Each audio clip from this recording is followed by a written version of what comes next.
Welcome to Civics and Coffee, a history podcast, the show all about United States history, delivered to you in the time it takes to enjoy your morning cup of coffee.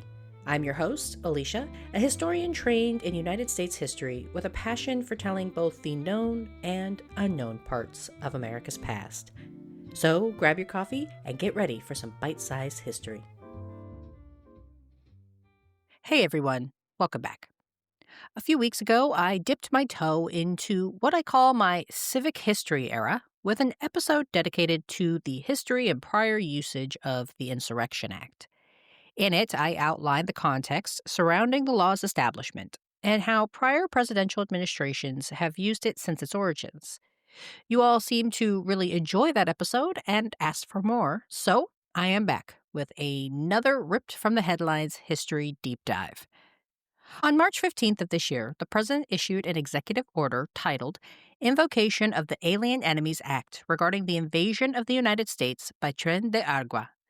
In the order, the president announced he was invoking the Alien Enemies Act to combat the illegal activities of a gang known as Tren de Aragua, and in this executive order, he instructed the Attorney General and the Department of Homeland Security to, quote, consistent with applicable law, apprehend, restrain, secure, and remove every alien enemy described in Section 1 of this proclamation, end quote.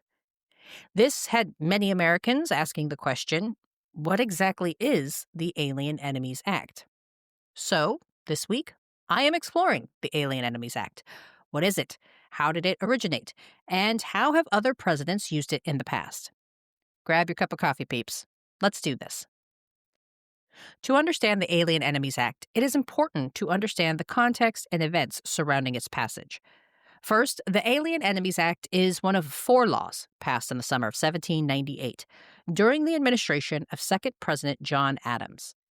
Despite being a helpful ally during the American Revolution, tensions between the nascent United States and France had been growing steadily for several years, to the point where Americans were concerned about the possibility of going to war with their once trusted ally. The issues pushing the countries toward the brink came out of the French Revolution. In 1778, the United States and France entered into a shared alliance where both countries agreed to support each other, both militarily and financially. With the French Revolution, however, the monarchy that originally entered into the treaty was overthrown, leaving some in the United States government to argue that the removal of the monarchy basically voided the terms of the agreement. Thus, when war broke out between Great Britain and France, the United States declared its neutrality in 1792, largely in an effort to placate both sides and keep the country out of foreign entanglements. Yet, just 2 years later, the United States entered into the Jay Treaty, a trade agreement with Great Britain which angered the French. Thus, French privateers began seizing U.S. merchant ships trading with the British colonies in the Caribbean.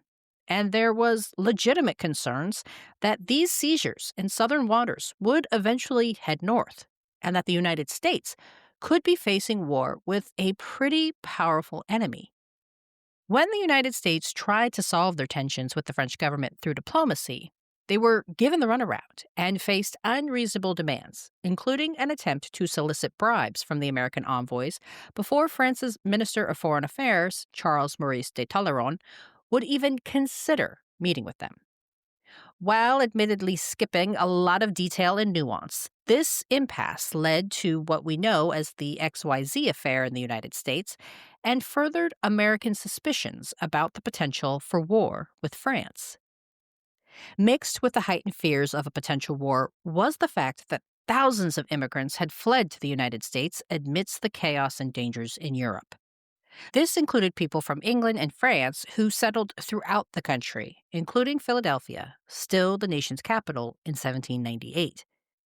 It is estimated that roughly 25,000 French nationals lived in the capital city. There were French newspapers and boarding houses, French schools and restaurants.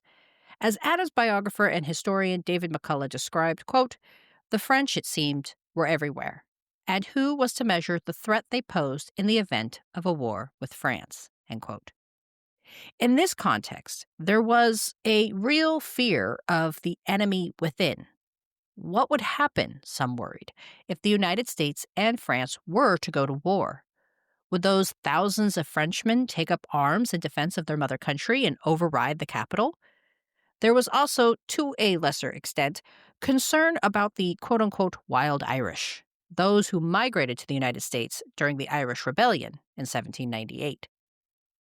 As was the case during the signing of the Militia and Insurrection Acts, the Alien and Sedition Acts were passed when the United States was still very much a new nation. It had not yet developed the military nor the diplomatic channels that we have become accustomed to.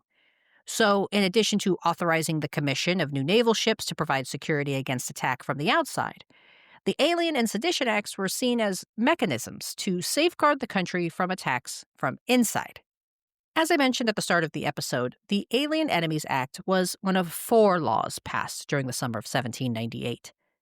The other 3 were the Naturalization Act of 1798, which extended the period of time someone had to be in the country before seeking citizenship, the Alien Friends Act, which allowed the president to detain and deport foreigners, and the Sedition Act, which basically made it illegal to make malicious or false statements against the government, and was the law that drew the most criticism.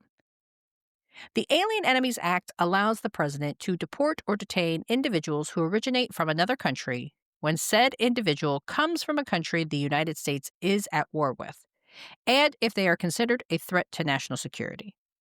It essentially gives the president and the courts the power to control or remove quote-unquote enemy aliens during times of conflict. The law as written states that during times of war after a presidential proclamation or executive order, quote, all natives, citizens, denizens, or subjects of the hostile nation or government, being males of the age of 14 and upwards, who shall be within the United States and not actually naturalized, shall be liable to be apprehended, restrained, secured, and removed as alien enemies, end quote. During times of war, the law allows the president to deport individuals without granting them due process, otherwise known as a hearing, solely based on where they come from. This authority is only accessible during times of a declared war between nations. And as a reminder, it is Congress who has the sole authority to declare war. Despite our recent history, the last time the United States Congress actually declared a war was way back in 1942, when the country entered World War II after the bombing at Pearl Harbor. Outside of a declared war, however, what authority does the president have?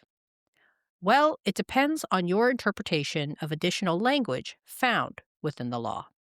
While the law stipulates a declaration of war is required, there are parameters that permit the president to invoke the Alien Enemies Act whenever, quote, any invasion or predatory incursion shall be perpetrated, attempted, or threatened against the territory of the United States, end quote. And at the risk of belaboring the point, I think it's important to remember how and why this provision might have been included in a law granting the president such singular authority. In 1798, there were no vast communication networks, and traveling to the capital took days, sometimes weeks, depending on someone's origin point. Thus, it was entirely reasonable to think that the president may learn of an expected invasion before a sufficient number of congressmen could make it back to vote on a declaration of war. A delay could pose serious risks to the country, especially if the suspected alien enemies were close to the capital city.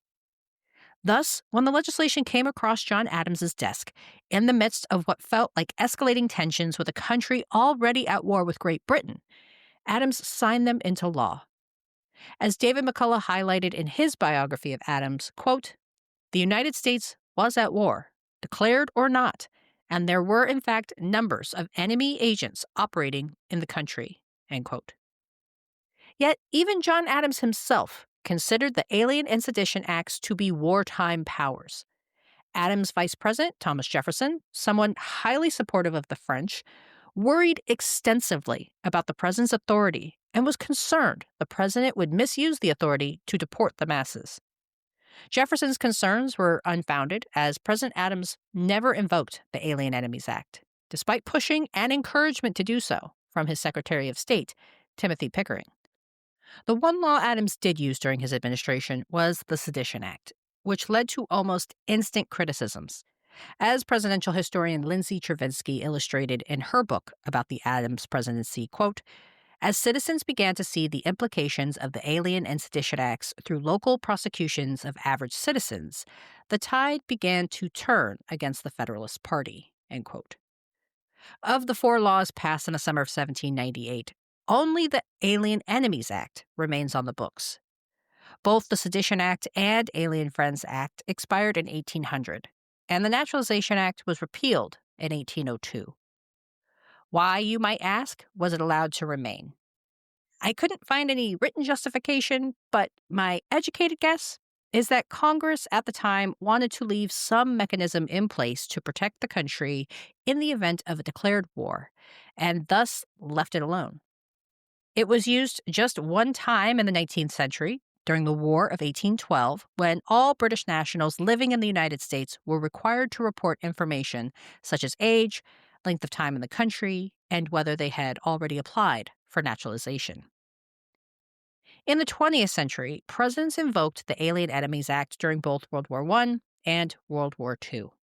Woodrow Wilson issued a proclamation on April 7, 1917, just one day after the United States declared war against Germany, outlining 12 regulations restricting the movement and conduct of what were classified as enemy aliens living in the United States. Proclamation followed the parameters outlined in the Alien Enemies Act, which stated that anyone who originates from an enemy country but who has not committed acts against the United States be allowed, quote-unquote, reasonable time to gather their affairs before they vacate the country. During World War I, the U.S. Marshal Service registered 480,000 German immigrants and arrested 6,300 between the declaration of war in April 1917 and the armistice at the end of 1918. Those arrested were interned, and the United States held over 6,000 Germans and other quote-unquote alien enemies in military bases throughout the country in states such as Georgia and Utah. And despite the end of hostilities with the signing of the armistice on November 11, 1918, arrests continued until February of 1919, and the last prisoners were not released until June 30th, 1920. And when Congress declared war in 1942, President Franklin Roosevelt used the Alien Enemies Act to declare Japanese, German, and Italian nationals as alien enemies, requiring residents from each country to register with the United States government and authorize the detention of any alien enemy that was, quote, deemed potentially dangerous to the peace and security of the United States, end quote. This led to over 31,000 individuals being detained and is separate from the Japanese Americans who were interned during the war, whose detention was authorized under a separate legal justification. And like Wilson did during World War I, President Truman continued relying on the powers bestowed upon him by the Alien Enemies Act until 1951, 6 years after the end of hostilities.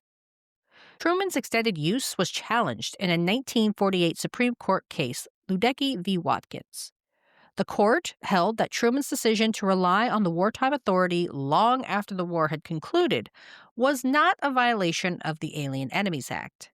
Instead, the courts decided that it had no role in second-guessing a president's assessment of when a war ends and when wartime powers expire, calling this a political decision. This set up what is known as the political question doctrine that, according to the Brennan Center for Justice, quote, cautions the courts against addressing issues that fall within Congress and the president's constitutional duties and that lack judicially manageable standards for resolution, end quote. This concept was reaffirmed in the 1962 Supreme Court decision in Baker v. Carr. So, where does that leave us today? Why is it that the Alien Enemies Act is being invoked when Congress has yet to declare war against Venezuela? It all lies in the interpretation of the language of the law. As I mentioned earlier, there is text that permits the president to invoke the law whenever an invasion or predatory incursion is expected, regardless of a declaration of war from Congress. There are some who cite this language as giving the president the sole authority in determining when an invasion or an incursion is imminent or present. But there are several legal scholars, historians, and political scientists who argue that this language should be interpreted literally as it was during the Adams administration. Critics also highlight that there are other more applicable laws on the books that federal authorities, including the president, could deploy if the aim is to deter illegal immigration and deport anyone in violation of United States law. Finally, those seeking reforms argue the law allows for discrimination against individuals based on nothing more than their country of origin.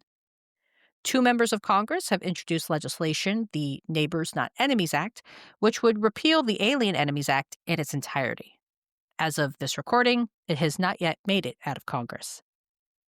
A piece of legislation that was passed before mass communications were available, and when travel could take weeks and not hours, the Alien Enemies Act is, much like the Insurrection Act, a product of its time. A law that was passed during an era of high tension and fear of invasion, the Alien Enemies Act no longer accurately reflects the United States in the 21st century. But it remains to be seen when or if it will be amended or repealed. Thanks, peeps. I'll see you next week. Thanks for sitting down with me as I explored this chapter of American history. If you liked what you heard, be sure to subscribe and share with your friends. I look forward to our next cup of coffee together.